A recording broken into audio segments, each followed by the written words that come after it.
I've never forgotten, I think I was about 6 years of age when Mum brought this huge tray of eggy bread to the table. And it was like, wow, Mum, we've died and gone to heaven. Start off with a slightly stale bread, 4 or 5 day old loaf left over. If it's a fresh bread, then it absorbs too much of the egg, so therefore it gets soggy and you never get it fried and crisp. And if you're not going to use it for breadcrumbs, eggy bread is a must. In France, they call it pain perdu, the lost loaf. Now, eggy bread is great on its own, but serving it with stewed apples is delicious. So the secret here, keep the skins on. There's a lot of flavour in the skin, and also it stops the apple from breaking down too quickly. You get these nice chunks as opposed to a sort of apple puree. Now, get your pan nice and hot and sprinkle a couple of tablespoons of sugar. Take the sugar down to a light caramel. It's quite incredible how cheap it is to make this, and yet it was so filling. If you haven't got apples, this recipe will work pretty much with any fruit you've got in. Don't be scared to mix a pear and an apple, a banana and a pineapple. Just stew it. Lightly toss in the caramel, get a little knob of butter. That makes a nice toffee apple flavour. Really simple. Now, you can see what's happening. The apples are caramelising, but they're staying intact because the skin's on the apple. And the caramel's turned into this nice, rich butterscotch sauce. Once you've glazed all the apples, a couple of tablespoons of water in there. Bring that to the boil and let that cook out. Now, the eggs. 3 whole eggs. Whisk up the eggs. Add about 4 tablespoons of milk. You want the egg thick and rich.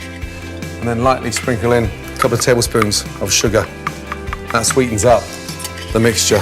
And when you start frying the bread, it caramelises it beautifully.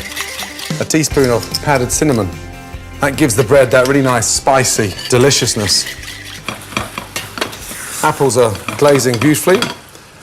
And put them on a low heat and get a pan on now for the bread. A teaspoon of oil. That stops the butter from burning. Butter in. As that starts frothing, get your bread in. You've got to be pretty quick now. Now you don't leave the bread soaking. Drain. And in the pan.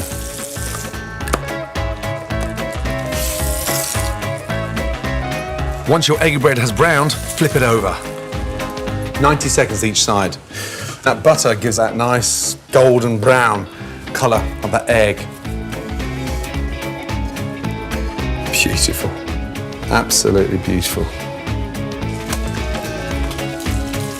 It's quite remarkable, isn't it? A couple of eggs, splash of milk, leftover apples, and all of a sudden you've got this stunning breakfast.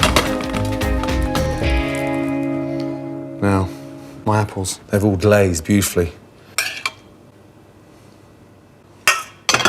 Get a nice spoon of that amazing juice and drizzle that over. Wow. If my mum saw me doing this, she'd kill me. You're getting all posh again.